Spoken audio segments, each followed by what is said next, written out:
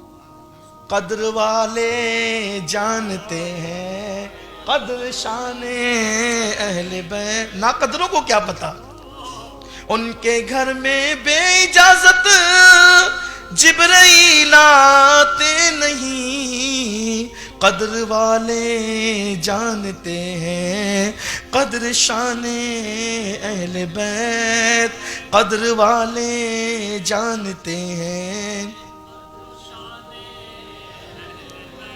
تو غازی عباس کو جلدی تھی، جمعرات کے دن جب امام حسین نے کہا کہ آج نہیں کل، یہی کہہ رہا تھا، دور ہو گئے نا، بھول گئے۔ میری قوم کا یہی سب سے بڑا مسئلہ ہے، جو جلسے ہی میں تقریر بھول جاتے ہیں وہ پھر بعد میں جا کے عمل کب کرنا ہو۔ چلے ڈیوٹی کر لیتے ہیں لیکن نوکری کرتے ہیں نا، اہل بیت کی نوکری، آپ کی نہیں۔ اللہ وہ دن کبھی نہ دکھا، حضور کی اہل بیت کی غلامیوں کی نکتوں۔ بات دور نکل گئی، وہاں سے فضیلت پہ فضیلت چلتے چلے گئے۔ تو جمعرات کے دن انہوں نے کہا، یزیدیوں نے کہا آج جنگ کرنا ہے۔ مولا حسین نے کہا عباس کو آج نہیں کل۔ کہا مولا اسی دن کے لیے تو آپ جی رہے تھے، بے چین تھے، اب آگے تو کل کیوں؟ فرمایا عباس آج جمعرات ہے،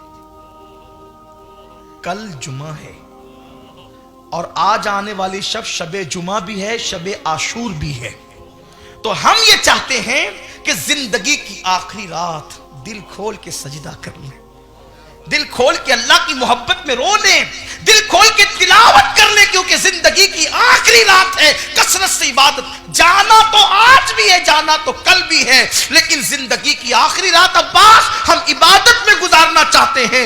اے اہل بیت سے محبت کے دعوے داروں، کتنی حیرت کی بات ہے کہ ان کو مہلت نہیں مل رہی تھی تو وہ دشمن سے مہلت مانگ رہے تھے، دینے والے مہلت مانگ رہے تھے کہ ایک رات کی مہلت دے دو، اس لیے نہیں کہ وصیتیں لکھ دے، اس لیے نہیں کہ کچھ اور کہہ دے، اس لیے نہیں کہ بال بچوں کی حفاظت کا انتظام کر لے، اس لیے نہیں کہ لوگوں کو اور بلا کر تمہارے خلاف جمع کر لے، نہیں، بلکہ اس لیے تاکہ جی بھر کے اللہ کی عبادت کر لے۔ وہ مہلت لے کر عبادت کر رہے تھے۔ یہاں قدرت نے مہلت دی ہے مگر عبادت کا ٹائم نہیں، عبادت کا وقت نہیں۔ واٹس ایپ کے لیے، فیس بک کے لیے، یوٹیوب کے لیے، غیبت کے لیے، چگلی کے لیے، کھیل کے لیے، سب چیز کے لیے ٹائم ہے، عبادت کے لیے ٹائم نہیں ہے۔ پچھتاؤ گے میرے عزیز، بہت بڑی غلطی کر رہے ہو۔ زندگی قدرت نے مفت میں دی ہے، آج اس کی قدر نہیں ہے۔ جس دن روح حلق میں آ کر اٹکے گی، حلق میں آ کر، اس دن پچھتاؤ گے کاش زندگی کے سرمایے کی قدر کر لی ہوتی، اللہ کی عبادت میں وقت گزار لیا ہوتا۔ تو آج ہم پچھتاتے نہیں۔ تو بس اب میں اپنی گفتگو کو اسی پیغام پہ مکمل کرتا ہوں۔ آؤ صدق دل سے توبہ کریں، زندگی بدلیں، انقلاب زندگی میں پیدا کریں، سچی توبہ کر کے نیک بن جائیں، کیونکہ محبت صرف نعروں کا نام نہیں، محبت صرف زبانی دعووں کا نام نہیں، محبت وہ ہے کہ آقاؤں نے جو کیا وہ کرو، آقاؤں نے جو کہا وہ کرو۔ اہل بیت کی محبت اسی پر مکمل نہیں ہو جاتی کہ ہم کہیں کہ اہل بیت سے محبت کرتے ہیں۔ محبت کے لیے ضروری ہے محبت کے لیے کہ جو فرمایا اس پر عمل کرو۔ ان کی پسند کی چیز نماز تھی،